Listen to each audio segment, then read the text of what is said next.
Punta ka lang dito sa vlogger icon.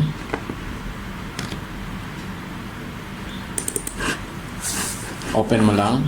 And kung wala ka pang account, create ka ng isa and mag-login tayo. Mag-login ka. Okay.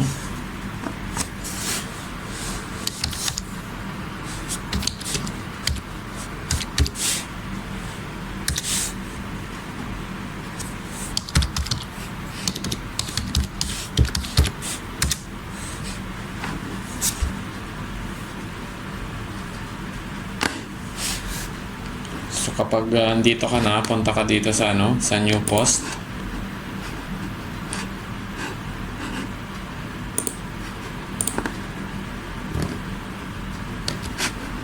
New post.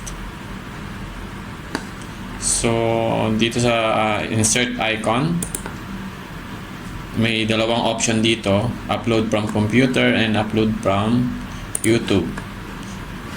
Okay, search. Puntahan mo yung link ng channel mo.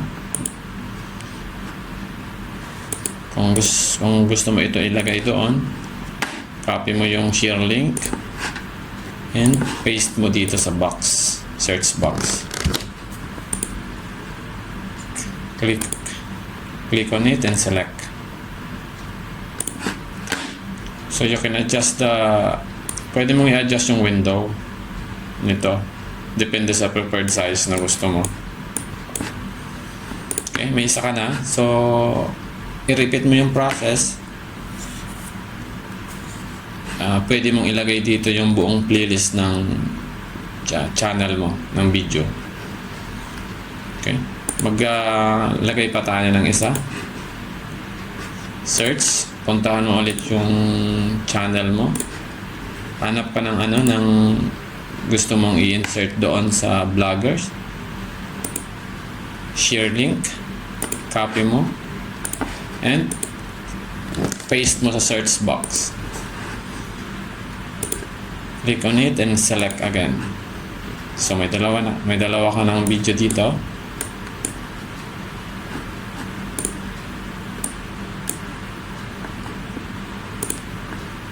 So pag na-copy mo na, kung ilan ang gusto mong i-copy, click mo lang itong publish.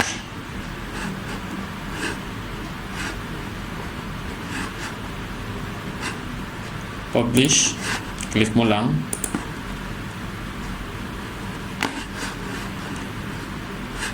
And kunin mo yung kunin mo lang yung link. Copy mo yung link. Okay. Copy mo. Or pwede mo din i-copy dito. Git link. Then, i-post mo sa gusto mong browser. So, in my case, ginagamit ko lagi yung Microsoft Edge. Yun ang ginagamit ko. And, i-paste mo dito yung link. So, kung bago mo i-paste yung link,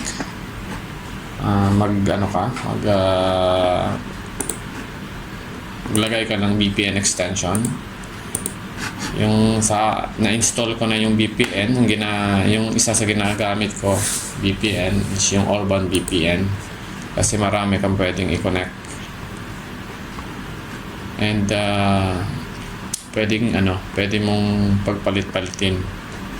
So pag wala ka, papunta ka dito sa extension, open Microsoft Edge add-ons. So dito, i-search mo lang yung Orban. Ito, lalabas yun. I-add mo lang, get. So, in my case kasi, na-add ko na sa extension ko. So, nandoon na siya. Then, pag na-install mo na yung extension, mo lang, i-open mo lang.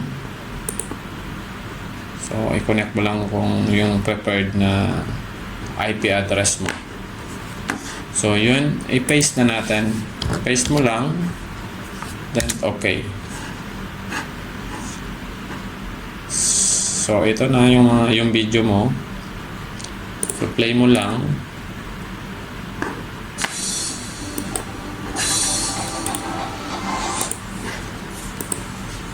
So, kung gusto mong ma-continue lang yung playing time nito is i-loop mo lang. So, kung madami ka dito, so i-loop mo lang lahat. So, naka-VPN ka, so safe ka naman doon. And almost yung lahat na watch hour ko dito ko nakuha. So, effective ito na process.